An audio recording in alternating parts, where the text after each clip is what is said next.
NCERT class 7 chapter 6 नगर व्यापारी और शिल्पीजन। एक मध्ययुगीन नगर की यात्रा पर आया कोई यात्री उस नगर के बारे में कैसी आकांक्षाएं रखता होगा। यह इस बात पर निर्भर करता है कि वह नगर किस प्रकार का था। क्या वह एक मंदिर नगर था, या एक प्रशासनिक केंद्र, एक वाणिज्यिक शहर, एक पतन नगर, या किसी अन्य प्रकार का शहर था। वस्तुतः कई नगर तो एक साथ अनेक प्रकार के थे। वे प्रशासनिक नगर तथा मंदिर नगर होने के साथ साथ वाणिज्य कार्यकलाप और शिल्प उत्पादन के केंद्र भी थे। मध्य और दक्षिणी भारत में व्यापार और शिल्पकारी उत्पादन के प्रमुख केंद्र काबुल, वृंदावन, पुष्कर, अजमेर, अहमदाबाद, सोमनाथ, सूरत, मुंबई, बीदर, मुर्शिदाबाद, कलकत्ता, गोलकोंडा, बीजापुर, मसूलीपट्टनम, हम्पी, कमालपुरम, स्वामीमलई, तिरुपति, मद्रास, महाबलीपुरम, उरियूर, तंजावुर, कांचीपुरम, तिरुवनमलई, मदुरई कुछ मध्यकालीन नगरों के नाम हैं। प्रशासनिक केंद्र चोल राजाओं की राजधानी तंजावुर थी। वर्ष में 12 महीने बहने वाली कावेरी नदी इस सुंदर नगर के पास से बहती थी। राजा राजराज चोल द्वारा निर्मित राजराजेश्वर मंदिर की घंटिया बजती रहती थी। इसमें कहानी टाइप में बताया गया है। लोग नगर के वास्तुकार कंजूर मलन राजराज पेरुथच्चन की वास्तुकला की प्रशंसा करते हुए नहीं थकते। हमें वास्तुकार का नाम इसलिए पता है क्योंकि उसने गर्व से अपने नाम को मंदिर की दीवारों पर उत्कीर्ण कराया है। इस मंदिर के भीतर एक विशाल शिवलिंग भी मौजूद है। ये पूछ सकते हैं, ये वास्तुकार कुंजर मलन राजराज थेरुचनन, इसने अपना नाम मंदिर की दीवारों पर उत्कीर्ण करवाया है। इस मंदिर के अलावा नगर में अनेक राजमहल है जिसमें कई मंडप बने हुए हैं। राजा लोग इन मंडपों में अपना दरबार लगाते थे और यहीं से वे अपने अधीनस्थों के लिए आदेश जारी करते थे।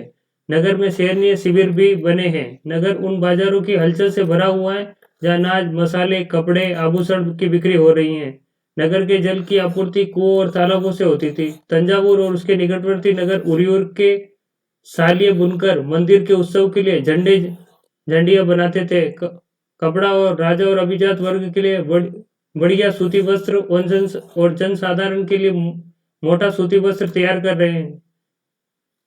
मंदिर नगर और तीर्थ केंद्र तंजावुर एक मंदिर नगर का भी उदाहरण है। मंदिर नगर नगरीकरण का एक अत्यंत महत्वपूर्ण प्रतीक प्रस्तुत होता है। मतलब ये कहना चाहते हैं कि जैसे मंदिर बना, मंदिर के आसपास फिर उसके लोग रहने लगे, बसाउट, और उस करके नगर बस गया। नगरीकरण नगरों के विकास की प्रक्रिया है। मंदिर अक्सर समाज और अर्थव्यवस्था दोनों के लिए ही अत्यंत महत्वपूर्ण होते थे।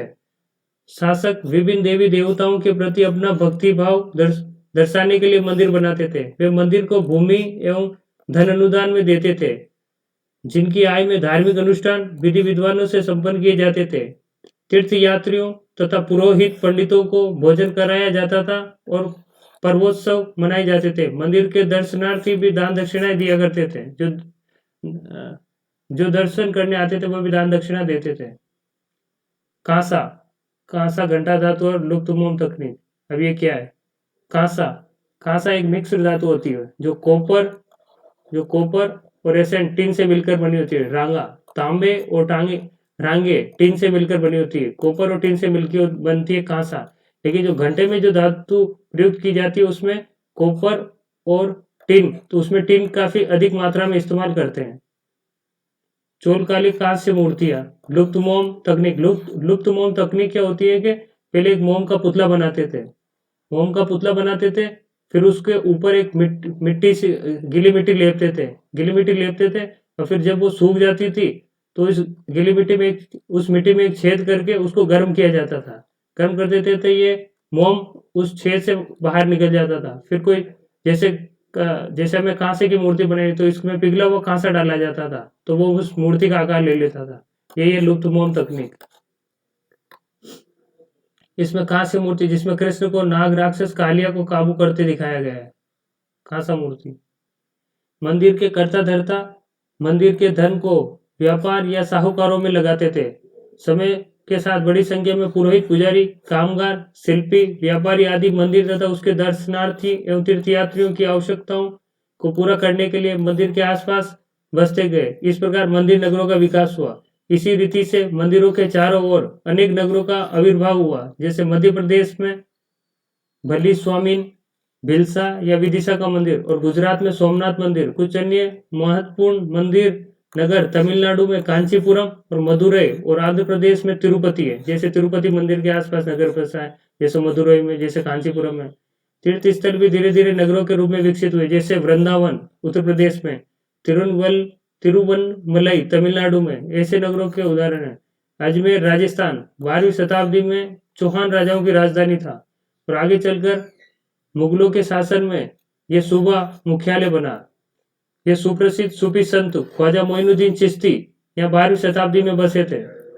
उनके दर्शनार्थी एवं श्रद्धालु सभी मत एवं पंथों से थे। अजमेर के पास ही पुष्कर सरोवर है, जहाँ प्राचीन काल से ही तीर्थयात्री आते रहते थे। छोटे नगरों का संजाल 8वीं शताब्दी से ही उपमहाद्वीप में अनेक छोटे छोटे नगरों का संजाल सा बिछने लगा। संभवतः उनका प्रादुर्भाव बड़े बड़े गांवों से हुआ था।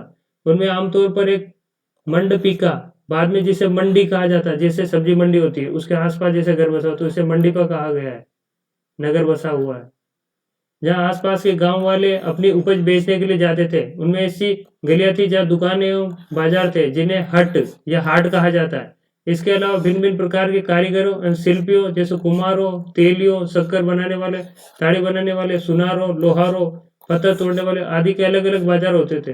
कुछ व्यापारी तो नगर में स्थायी रूप से बसकर अपना कारोबार करते थे, जबकि कुछ अन्य व्यापारी नगर घूमकर क्रय विक्रय किया करते थे। आसपास और दूर दराज के व्यापारी इन नगरों में स्थायी उपज खरीदते थे। घोड़े, नमक, कपूर, केसर, पान, सुपारी, काली मिर्च, मसाले, मतलब ये था कि जो भी उपज होती थी उसको लेकर लोग मंडी में आते थे और इस प्रकार मंडी के आसपास नगर बस जाता था। ये बताया गया है, जैसे सामान रखा हुआ बेचने के लिए।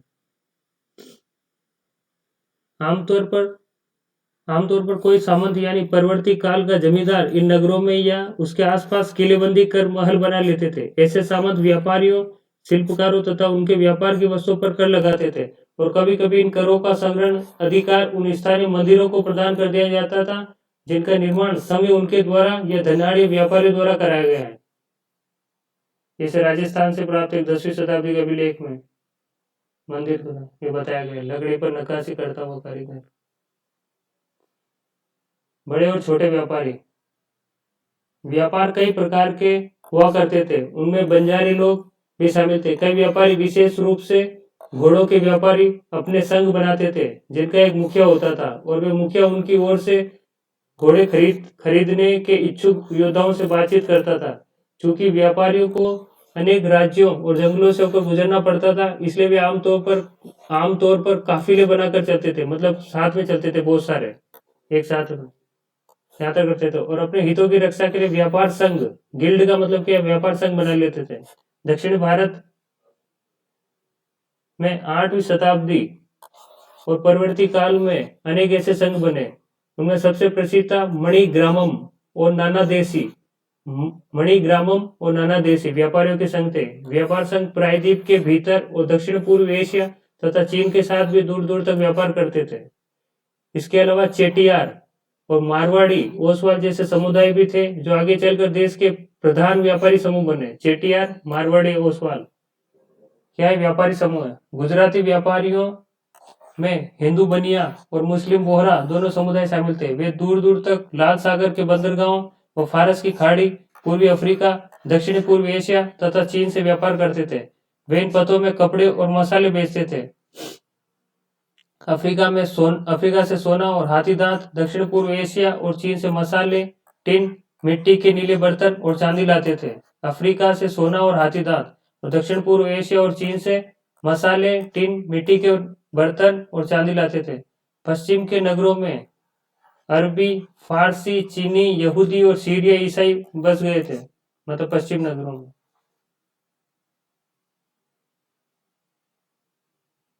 काबुल और कांधार सुप्रसिद्ध रेशम मार्ग से जुड़े हुए थे। काबुल और कांधार, साथ ही घोड़ों का व्यापार भी मुख्य रूप से इसी मार्ग से होता था।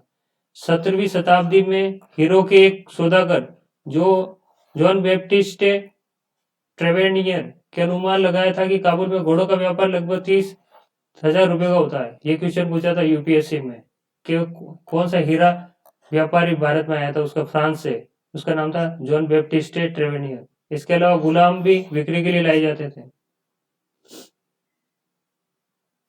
नगरों में शिल्प। बीदर के शिल्पकार तांबे और चांदी में जड़ाई के काम के लिए इतने अधिक प्रसिद्ध थे कि इस शिल्प का नाम ही बिदरी पड़ गया। बीदर में था, बीदर महाराष्ट्र में एक स्थान है, तो उसी के स्थान के नाम पे इसका नाम बिदरी पड़ गया। शिल्प कारीगरी, तांबे और चांदी में जड़ाई के काम को कहा जाता है। इसी प्रकार सलियार या केक्का केक्कोलार जैसे बुनकर भी समृद्धिशाली समुदाय बन गए। पीतल के इस मोमबत्ती पर काला आवरण। स्वरों के बदलते हुए भाग्य। कई शताब्दियों के लंबे समय में अहमदाबाद, गुजरात जैसे कुछ नगर बड़े व्यापारिक केंद्र के रूप में विकसित हो गए, लेकिन तंजावुर जैसे कुछ अन्य नगर पहले की अपेक्षा विस्तार तथा महत्व की दृष्टि से सिकुड़ गए। इसी काल में पश्चिम बंगाल में भागीरथी नदी के तट पर मुर्शिदाबाद रेशमी वस्त्रों के प्रमुख केंद्र के रूप में उभरा तथा 1704 इसमें बंगाल की राजधानी बन गया, लेकिन इसी शताब्दी के दौरान उसका सितारा डूब गया। अब ये सबसे इंपॉर्टेंट है, हम्पी, मसूलीपट्टनम और सूरत। हम्पी की वास्तुकला का सौंदर्य। हम्पी नगर कृष्णा और तुंगभद्रा नदियों की घाटी में स्थित है। यह नगर 1336 में स्थापित विजयनगर साम्राज्य का केंद्र स्थल था। हम्पी के शानदार खंडरों से कि उसके शहर की किलेबंदी उच्च कोटि की थी। किले की दीवारों के निर्माण में गारे का इस्तेमाल नहीं हुआ था, जोड़ के बनाए गए थे, एक दूसरे को जोड़ने वाले मसाले का प्रयोग नहीं होता। शिलखंडों को आपस में फंसाकर गूंथा गया था।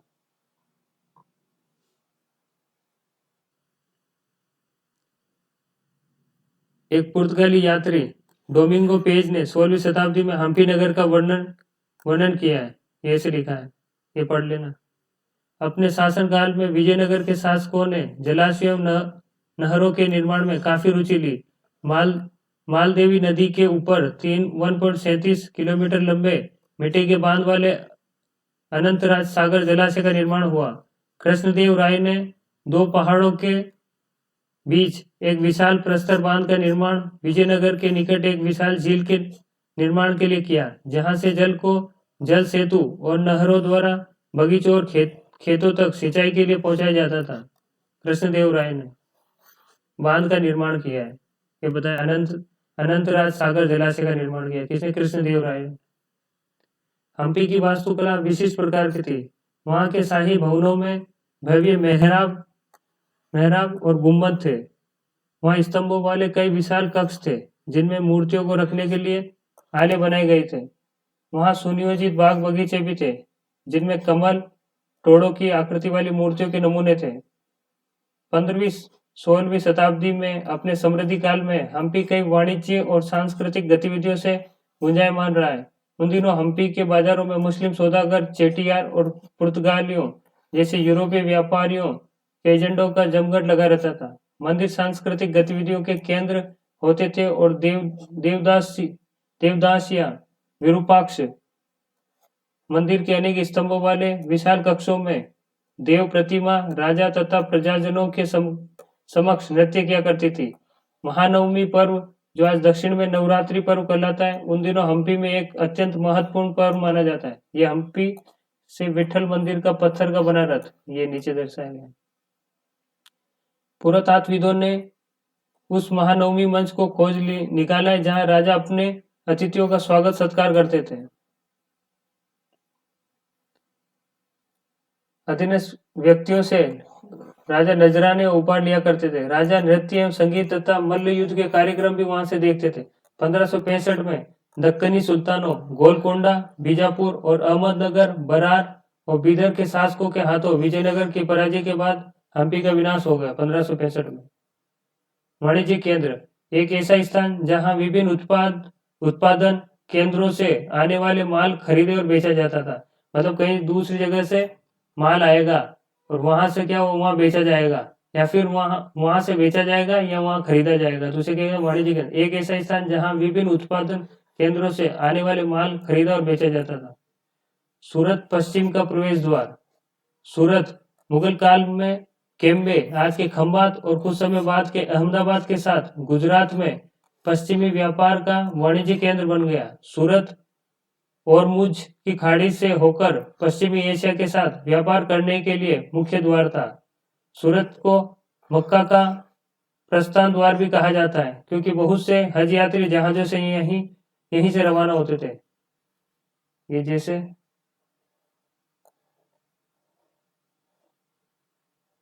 ये पर्शियन गल्फ है और ये ओमान की खाड़ी, इसके बीच में हरमुज संधि, यहाँ से व्यापार किया जाता था सूरत से। मक्का का प्रस्थान द्वार भी कहा जाता है। सूरत एक सर्वदर्शीय नगर था, जहाँ सभी जातियों और धर्मों के लोग रहते थे। 17वीं शताब्दी में वहाँ पुर्तगाली, डच, अंग्रेजों के कारखाने और माल गोदाम थे। अंग्रेज इतिहासकार पॉविंगटन ने 1699 में सूरत बंदरगाह का वर्णन करते हुए लिखा कि किसी भी एक वक्त भिन्न भिन्न देशों के औसत 100 जहाज इस बंदरगाह पर लंगर डाले रहते थे। सूरत में ऐसी अनेक दुकानें थी जो सूती कपड़ा, थोक, फुटकर कीमतों पर बेचती थी। सूरत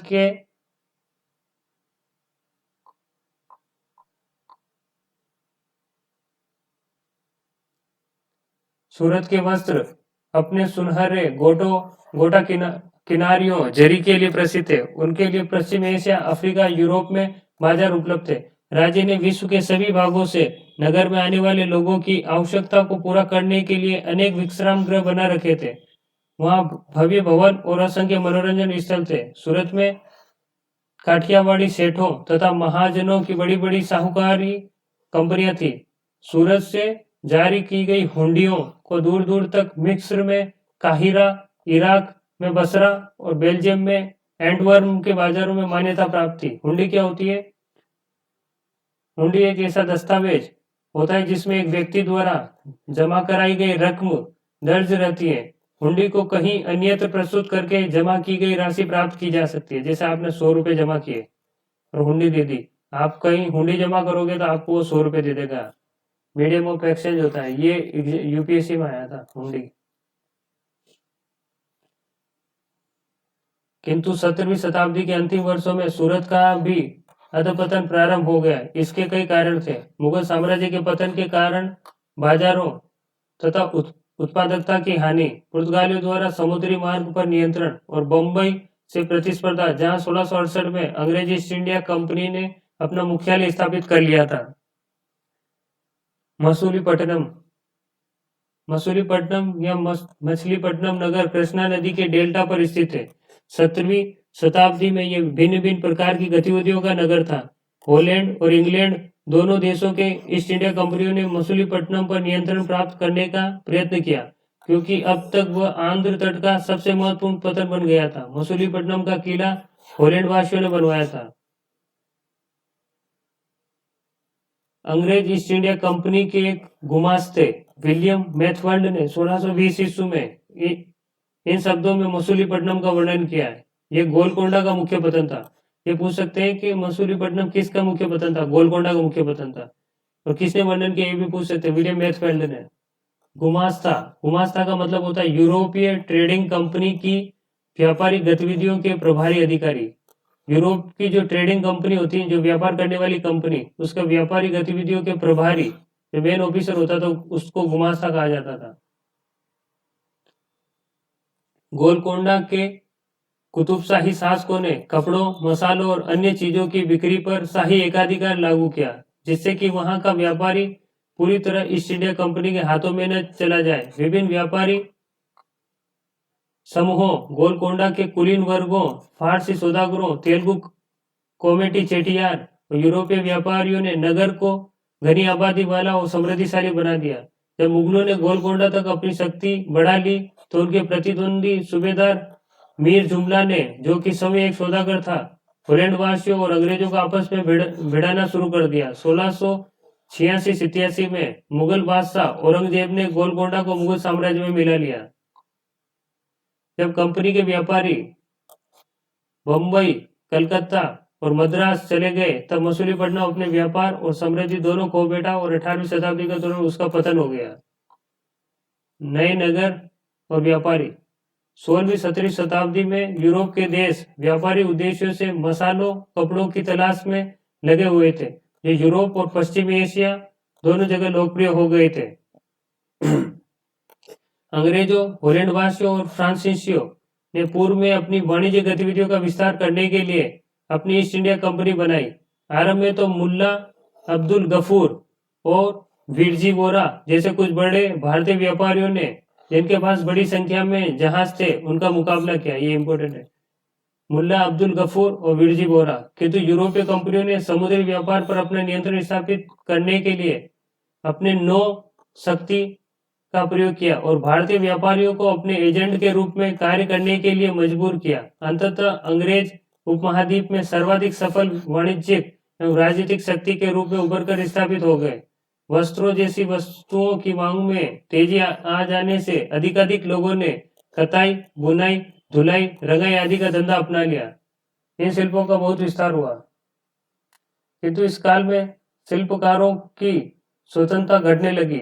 शिल्पी जन पेशगी की प्रणाली पर काम करने लगे थे। पेशगी, जिसका अर्थ यह था कि उन्होंने जिन यूरोपीय एजेंटों से पहले ही पेशगी ले लिए, उन्हीं के लिए उन्हें कपड़ा बुनना होता था। अब बुनकरों को अपना कपड़ा या बुनाई के नमूने बेचने की स्वतंत्रता नहीं थी। उन्हें तो कंपनी के एजेंटों द्वारा निर्धारित डिजाइन के कपड़े उन्हीं की मांग के अनुसार बनाने पड़ते थे। पेशगी मतलब ये है कि वो बोलते, उनके साथ करार कर लेते थे कि अब ऐसा इसी डिजाइन का कपड़ा बनाना है। जैसे वो बोलते थे, यूरोपीय व्यापारी उनकी जो मांग होती थी उसी के अनुसार वो कपड़े बनाते थे। वो अपनी स्वतंत्रता के हिसाब से डिजाइन नहीं बनाते थे। 18वीं शताब्दी में बंबई, कलकत्ता, मद्रास नगरों का उदय हुआ, जो आज प्रमुख महानगर है। शिल्प और वाणिज्य में बड़े बड़े परिवर्तन आए जब बुनकर जैसे कारीगर और सौदागर यूरोपीय कंपनियों द्वारा इन नए नगरों में स्थापित ब्लैक टाउन्स में स्थानांतरित हो गए। ब्लैक यानी देसी व्यापारियों और शिल्पकारों को इन ब्लैक टाउन्स में सीमित कर दिया गया, जबकि गोरे शासकों ने मद्रास में फोर्ट सेंट जॉर्ज और कलकत्ता में फोर्ट सेंट विलियम्स की शानदार कोठियों में अपने आवास बनाए। पूछ सकते हैं, मद्रास में फोर्ट सेंट जॉर्ज और कलकत्ता में फोर्ट सेंट विलियम।